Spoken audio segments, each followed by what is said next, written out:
নমস্কার বন্ধুরা, welcome to এসটিউনিক sports. বন্ধুরা, এই ভিডিওতে আমরা কথা বলবো কিছু ফুটবল আপডেট নিয়ে, যেখানে ইস্টবেঙ্গলকে নিয়ে কিন্তু বেশ কিছু গুরুত্বপূর্ণ আপডেট শেয়ার করার রয়েছে।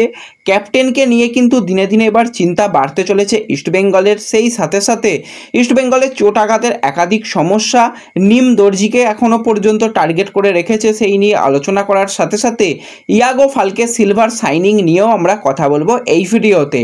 তাই ভিডিওটা শুরু থেকে শেষ পর্যন্ত দেখো, আর ভিডিও ভালো লাগলে লাইক শেয়ার করে দিও। আর যারা চ্যানেলে প্রথমবারের জন্য এসেছো, মনে করে চ্যানেলটাকে সাবস্ক্রাইব করে তার পাশের বেল আইকনটাকে অন করে রেখো, তাহলে তোমাদের প্রিয় দলের খেলার সমস্ত আপডেট তোমরা এখানে পেয়ে যাবে। তো চলো আর দেরি না করে ভিডিও শুরু করা যাক। তো প্রথমেই যদি আমরা শুরু করি একটুখানি ইস্টবেঙ্গলকে দিয়ে, তো ইস্টবেঙ্গলের কিন্তু বেশ কিছু জায়গায় এখন সমস্যা দেখা দিচ্ছে। প্রথম যেটা সমস্যা সেটা হচ্ছে ক্যাপ্টেন ক্লেটন সিলভাকে নিয়ে। তো ক্লেটন সিলভা একদমই কিন্তু এই সিজনে এখনও পর্যন্ত মানিয়ে নিতে পারছে না। তার একটাই কারণ, তার ইনজুরি। প্রথম দিকে শোনা যাচ্ছিল তার একটা পিঠে ইনজুরি রয়েছে। সেই ইনজুরি অনেকটাই ভালো দিকে হওয়ার পর কিন্তু প্র্যাকটিসেও যোগদান করেছিল ক্যাপ্টেন, কিন্তু সেইভাবে মূল দলের সঙ্গে অনুশীলন না করলেও রিহ্যাব করছিল। কিন্তু এখন আবারও যেটা জানা যাচ্ছে বেশ কিছু সংবাদপত্রের তরফ থেকে, তো ক্লেটন সিলভার ইনজুরি কিন্তু যথেষ্ট সিরিয়াস। শুধুমাত্র পিঠে ইনজুরি নয়, শোনা যাচ্ছে কোমরেও নাকি হালকা ইনজুরি রয়েছে। ইনজুরিটা এতটাই সিরিয়াস, ডুরান্ড কাপের বাকি ম্যাচগুলোতে তাকে না দেখার সম্ভাবনাই সবথেকে বেশি তৈরি হয়েছে। এমনকি এএফসির যেটা কোয়ালিফিকেশানের ম্যাচ আর কদিন বাদেই রয়েছে, সেখানেও কিন্তু ক্লেটন সিলভাকে নিয়ে যথেষ্ট সংশয় তৈরি হয়েছে। তো ক্যাপ্টেনকে না পাওয়া গেলে কিন্তু ইস্টবেঙ্গলের জন্য সমস্যা বাড়বে। হ্যাঁ, এটাও আবার ঠিক, আইএসএলের আগে কিন্তু সম্পূর্ণরূপে সুস্থ হয়ে আইএসএল খেলতে পারবে, কিন্তু আইএসএলের থেকেও অনেক বেশি গুরুত্বপূর্ণ ম্যাচ হচ্ছে এএফসির কোয়ালিফিকেশানের ম্যাচ। সেখানে যদি একজন কম বিদেশি প্লেয়ারকে নিয়ে ইস্টবেঙ্গলকে খেলতে হয়, যথেষ্ট চাপ হবে, কারণ অপোনেন্ট দল যথেষ্ট ফিজিক্যালি স্ট্রং এবং কোয়ালিটির দিক থেকেও কিন্তু তারা যথেষ্ট ভালো দল। তো সেই জায়গায় কিন্তু ক্লেটনকে নিয়ে যথেষ্ট সমস্যা বাড়ছে। তো দেখা যাক, ট্রান্সফার মার্কেট এখন ওপেন রয়েছে, তাকে কিন্তু আনরেজিস্টার্ড বিদেশি প্লেয়ার হিসাবেও কিন্তু ইস্টবেঙ্গল নির্বাচন করতে পারে। যদিও সেটা এই মুহূর্তেই হবে কিনা বলা যাচ্ছে না, সেই দিকেও অবশ্যই ম্যানেজমেন্ট কিন্তু নজর রাখবে।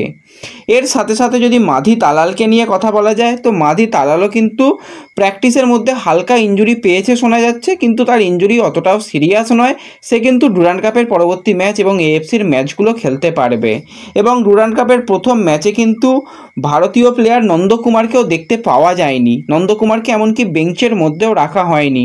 তো নন্দকুমারের ইনজুরি নিয়ে জানতে চাওয়া হলে সেটা যতটা আপডেট এসেছে, নন্দকুমারের যে জায়গায় ইনজুরি হয়েছিল সেই জায়গায় কিন্তু ব্যথা নেই বললেই চলে, ব্যথা অনেক অংশই কম।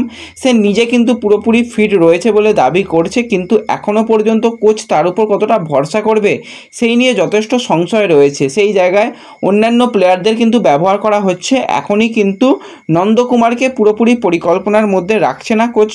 তো দেখা যাক কত তাড়াতাড়ি নন্দকুমার সুস্থ হয়। তো নন্দকুমার সে নিজে জানিয়েছে যেহেতু সুস্থ, তো আশা করা যায় যে ডার্বি ম্যাচে অন্তত নন্দকুমারকে পাওয়া যাবে, বা এএফসির ম্যাচেও কিন্তু নন্দকুমারকে পাওয়া যাবে। তো এগুলোই কিন্তু ইস্টবেঙ্গলকে নিয়ে এই মুহূর্তে আপডেট বেরিয়ে আসছে। আর আজকে রাত 10:30 থেকে ইস্টবেঙ্গলের ম্যাচ রয়েছে, সেই দিকেও কিন্তু নজর রেখো। তো আশা করি আজকে কিন্তু কিছুটা হলেও ভালো ফুটবল উপহার দিতে পারবে। আর লাইভ যদি বলো, তো সেক্ষেত্রে কিন্তু রিলায়েন্স ফাউন্ডেশনের অফিসিয়াল যেটা চ্যানেল রয়েছে সেখান থেকেই তোমরা দেখতে পাবে। এছাড়া প্রিমিয়ার লিগের চ্যানেল থেকেও কিন্তু তোমরা ম্যাচ সরাসরি লাইভ দেখতে পাবে। তো এরপরে যে নেক্সট আপডেট নিয়ে কথা বলবো সেটা হচ্ছে নিম দর্জিকে নিয়ে অনেকেই জানতে চাইছিলে। তো 28 বছর বয়সী এই ভারতীয় সেন্টার ব্যাক কিন্তু বর্তমানে ফ্রি প্লেয়ার রয়েছে, এফসি গোয়ার সঙ্গে কিন্তু ট্রেনিং করছে। এখনও পর্যন্ত অফিসিয়ালি তার সঙ্গে চুক্তি হয়েছে কিনা তো আর কোনো রকম আপডেট নেই। এবং এফসি গোয়া দলের দিকে তাকালে সেখানে কিন্তু রীতিমতন ভালো প্লেয়াররা রয়েছে ডিফেন্স পজিশানে। সেই জায়গায় নিম দর্জি কতটা কি থাকবে এখনও পর্যন্ত জানা নেই, কিন্তু প্র্যাকটিস করছে এটা ঠিক। সেখানে সন্দেশ জিংহান, ওডেই ওনা ইন্ডিয়া বা মোহাম্মদ হামাদের মতন 3 জন সেন্টার ব্যাক রয়েছে। এমনকি জয় গুপ্তা সাইড ব্যাক হলেও কিন্তু সে সেন্টার ব্যাকেও খেলতে পারে, এবং তাকে কিন্তু সেন্টার ব্যাকেও ভাবা হচ্ছে, কারণ আকাশ সাংওয়ানকে লেফট ব্যাকে নিয়ে আসা হয়েছে। তো দেখা যাক শেষ পর্যন্ত এই ব্যাপার নিয়ে কি আপডেট আসে, কারণ তাকে এখনও কিন্তু বেশ কিছু ক্লাব ট্রাই করছে শোনা যাচ্ছে, যদিও কোনো ক্লাবই কিন্তু অফিসিয়াল সিগনেচার এখনও পর্যন্ত কমপ্লিট করতে পারেনি। এরপর যদি আমরা একজন বিদেশি প্লেয়ারকে নিয়ে কথা বলি, তো গত সিজনে কিন্তু ইস্টবেঙ্গল 34 বছর বয়সী স্প্যানিশ উইঙ্গার বা অ্যাটাকিং লাইনের প্লেয়ার ইয়াগো ফালকে সিলভার সঙ্গে কথাবার্তা একদম চূড়ান্ত করা বা তাকে সাইনও করে নিয়েছিল, কিন্তু তার ইনজুরি সমস্যার কারণে সে কিন্তু ইস্টবেঙ্গল দলে আর আসতে পারেনি এবং তাকে কিন্তু শেষ পর্যন্ত বাতিল করে ইস্টবেঙ্গল অন্যান্য প্লেয়ারদের পিছনে গিয়ে তাদের সাইন করেছিল। কিন্তু এই ইয়াগো ফালকে সিলভা বর্তমানে কিন্তু পুরোপুরি মেডিকেলি ফিট হয়ে গেছে এবং সে কিন্তু থাই লিগের একটা ক্লাব LAD সেখানে কিন্তু অফিসিয়ালিভাবে সাইন করেও দিয়েছে এবং সেখানে কিন্তু সেই ক্লাবের হয়ে 4টে ম্যাচ খেলে নিয়েছে, সেখানে কিন্তু একটা অ্যাসিস্টও রয়েছে এবং 250 মিনিট গেম টাইম কিন্তু পেয়েছে। তো ইয়াগো ফালকে সিলভা কিন্তু বর্তমানে পুরোপুরি ফিট হয়ে গেছে।